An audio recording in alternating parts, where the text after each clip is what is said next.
Selamat sore, saya Andreas Tugu Setiadi, peserta Sekolah Paralegal Angkatan Pertama di bawah bimbingan Advokat Sukmitumi Pengatah SHMH. Saya hendak menyampaikan tugas pertemuan 3 sesi 3 yang berkaitan dengan pertemuan ketiga sesi tersebut, antara lain materi berupa materi paralegal permohonan PKPU dan kepailitan.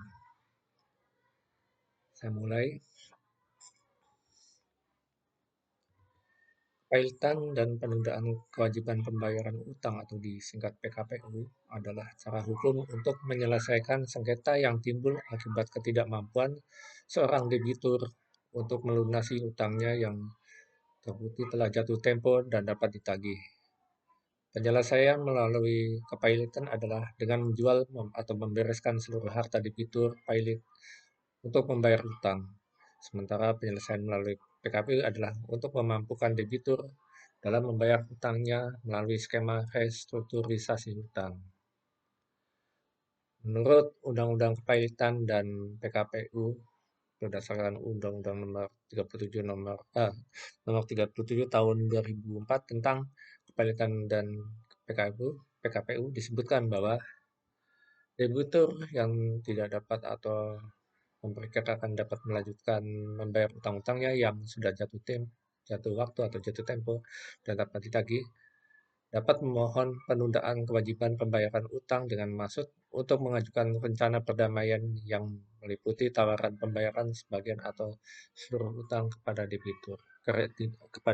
kreditur maksud saya. Sehingga secara sederhana PKPU adalah merupakan penundaan pembayaran utang yang diberikan izin oleh peraturan perundang-undangan untuk mencegah adanya krisis keuangan yang memburuk. Selain itu, PKPU adalah suatu cara untuk mencapai persetujuan antara debitur dan kreditur mengenai penyelesaian utang piutang yang ditetapkan melalui pengadilan niaga. Sumber hukumnya yaitu pertama Undang-Undang Republik Indonesia Nomor 37 Tahun 2004 tentang kepailitan dan penundaan kewajiban pembayaran utang.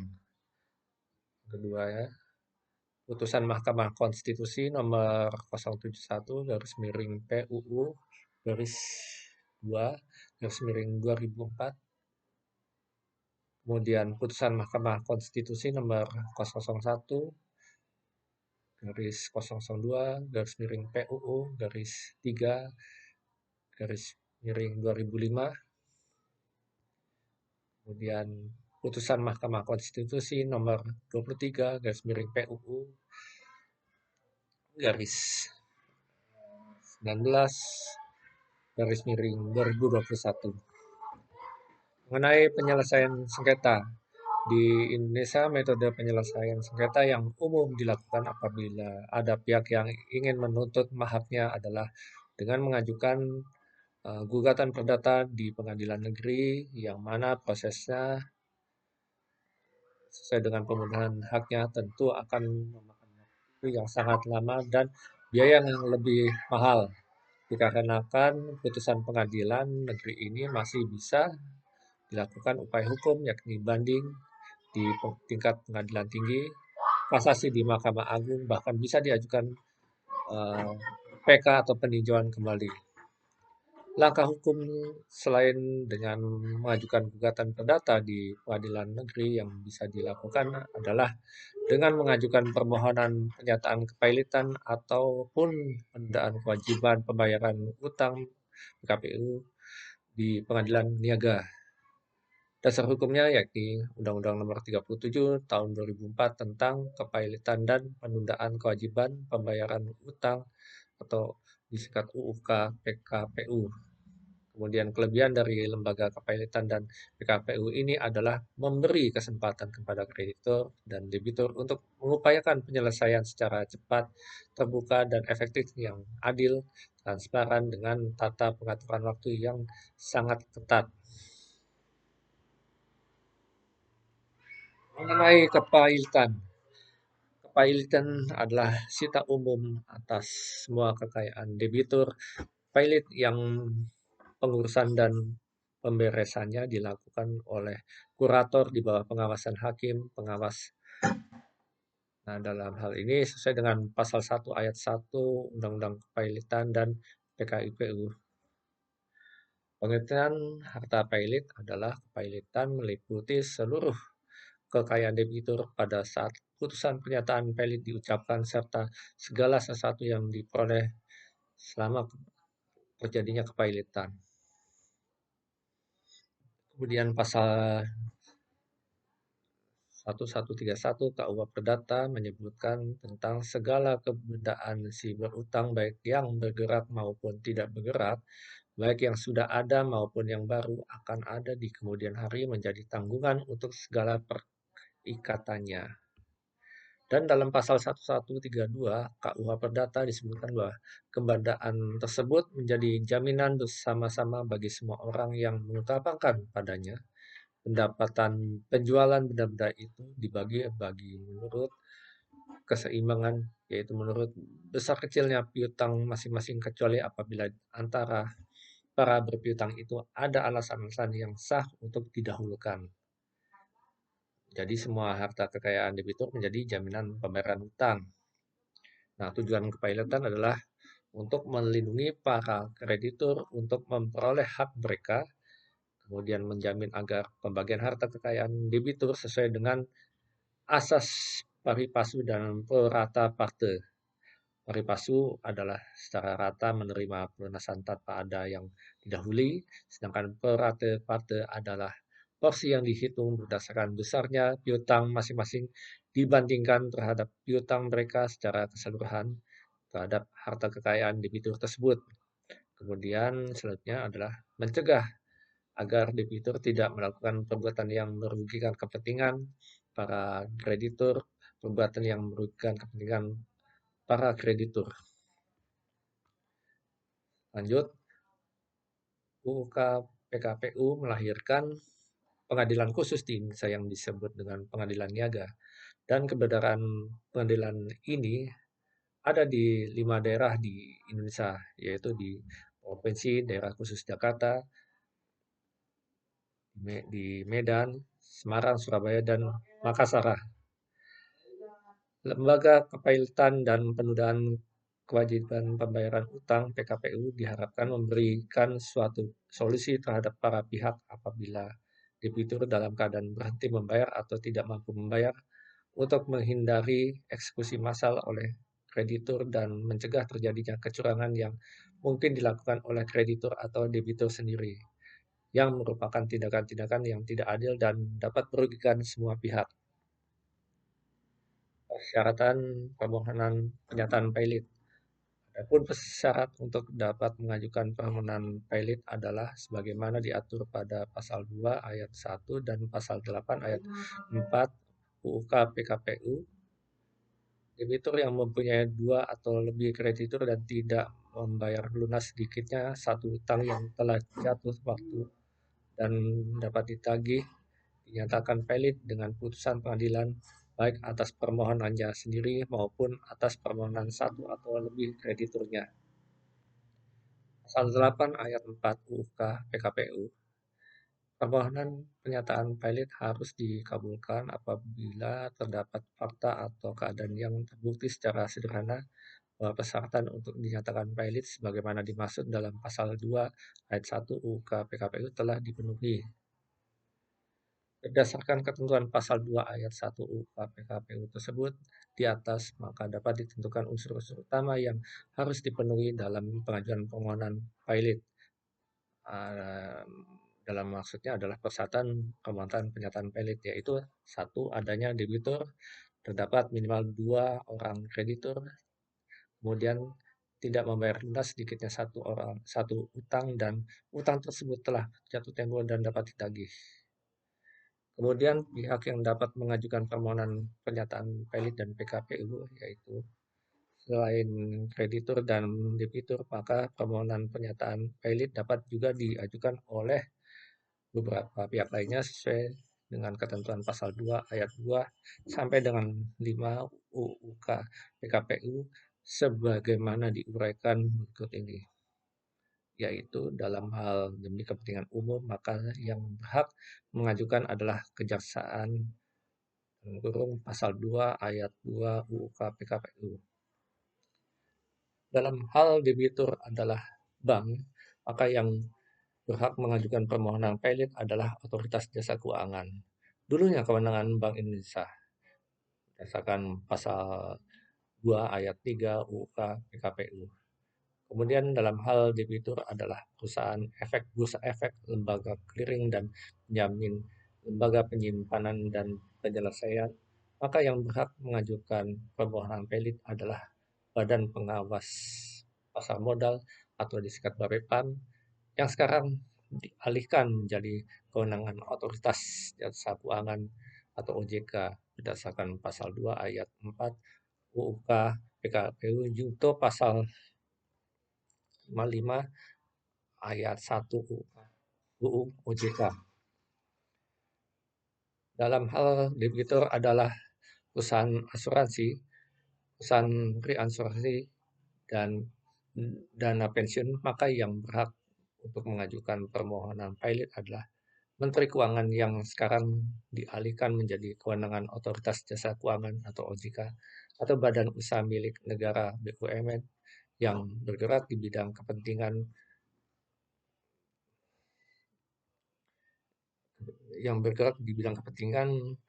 yang bersangkutan, maka yang berhak mengajukan permohonan pelit adalah Menteri Keuangan berdasarkan pasal 2 ayat 5 UU PKPU junto pasal 55 ayat 1 UU Undang-Undang OJK.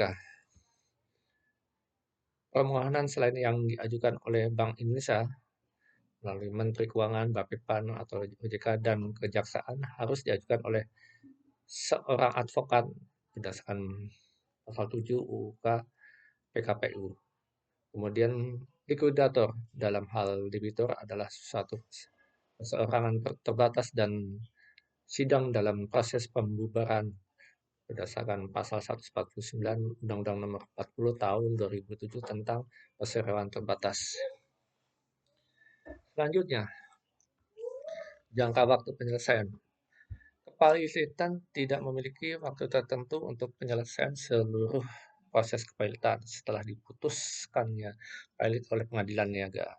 Sedangkan waktu yang diberikan untuk proses PKPU adalah tidak boleh melebihi 270 hari setelah keputusan PKPU sementara diucapkan berdasarkan pasal 288 ayat 6 UU Kepilitan. Kepilitan setelah dinyatakan pilit menurut PKPU. Keputusan setelah dinyatakan pilit dalam PKPU adalah jika pengajuan perdamaian ditolak oleh kreditur yang menyebabkan pilit, maka tidak ada upaya hukum lanjutan yang dapat dilakukan oleh pihak selaku termohon atau debitur. Setelah termohon dinyatakan pilit, debitur tidak berhak atas harta kekayaan sejak putusan tersebut, sehingga seluruh harta kekayaan debitur berada di bawah pengawasan kurator.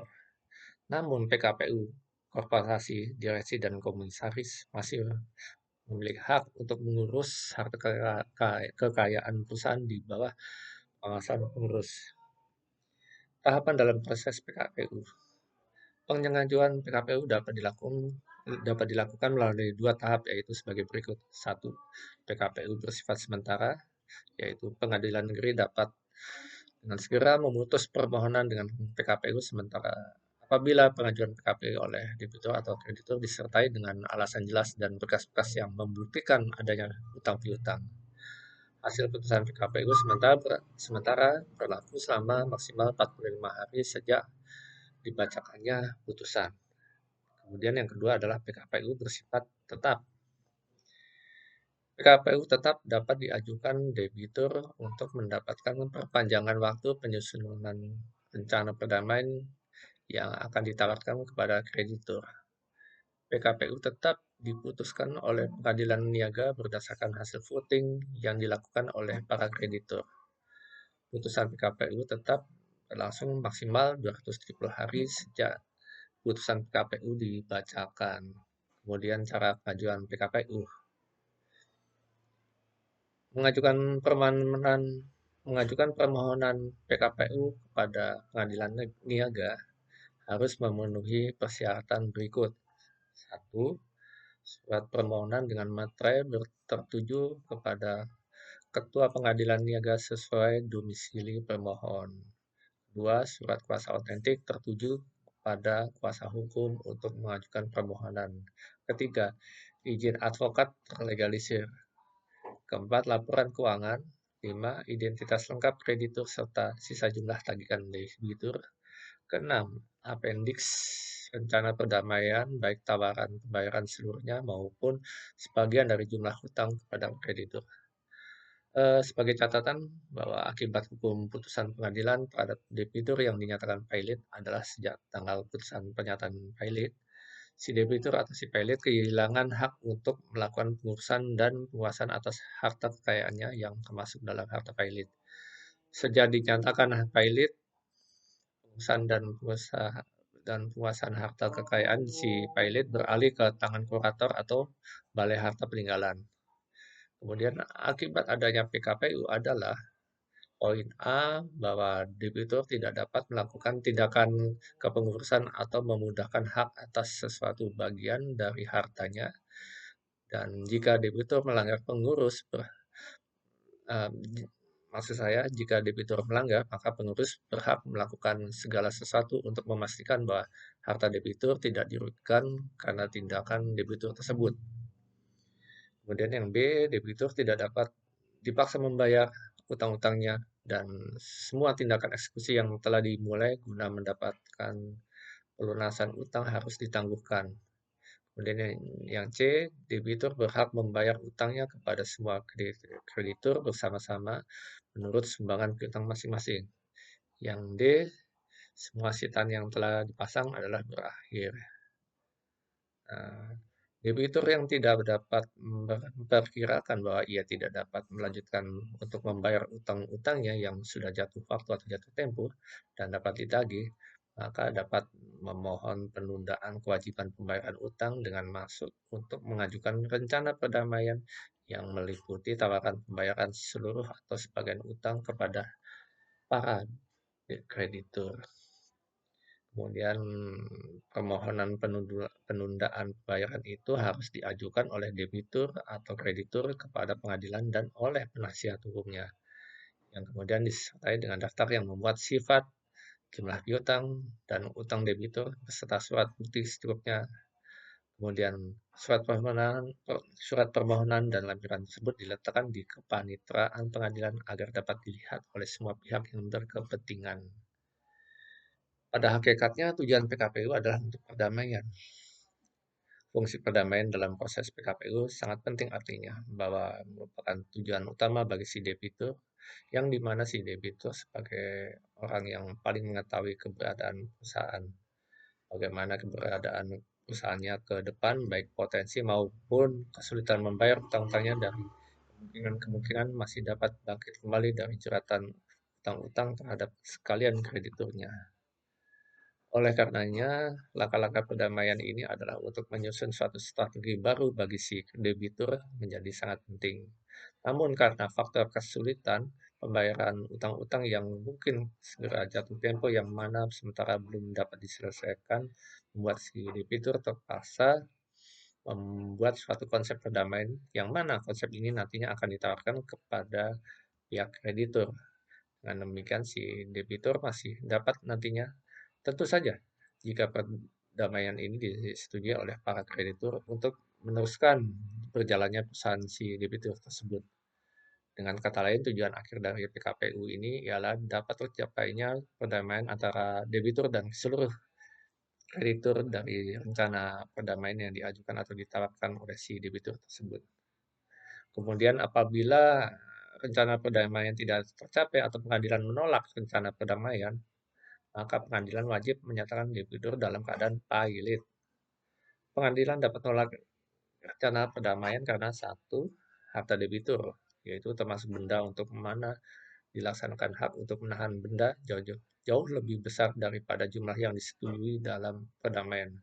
Kemudian keduanya, pelaksanaan perdamaian tidak cukup terjamin. Kemudian yang ketiga, perdamaian itu dicapai karena penipuan atau persekongkolan dengan satu atau lebih kreditur, atau karena pemakaian upaya lain yang tidak jujur dan tanpa menghiraukan apakah debitur atau pihak lain bekerja sama untuk mencapai hal ini. Kemudian yang keempatnya adalah imbalan jasa dan biaya dikeluarkan oleh ahli dan pengurus belum dibayar atau tidak diberikan jaminan untuk pembayaran.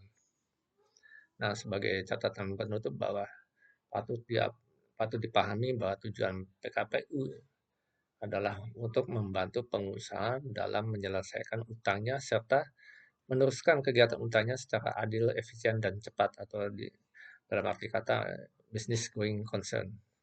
Ringkasnya, PKPU bertujuan memberikan kesempatan kepada debitur dan kreditur untuk melakukan perdamaian yang meliputi tawaran pembayaran seluruh atau sebagian utangnya kepada debitur atau dengan kata lain restrukturisasi utang.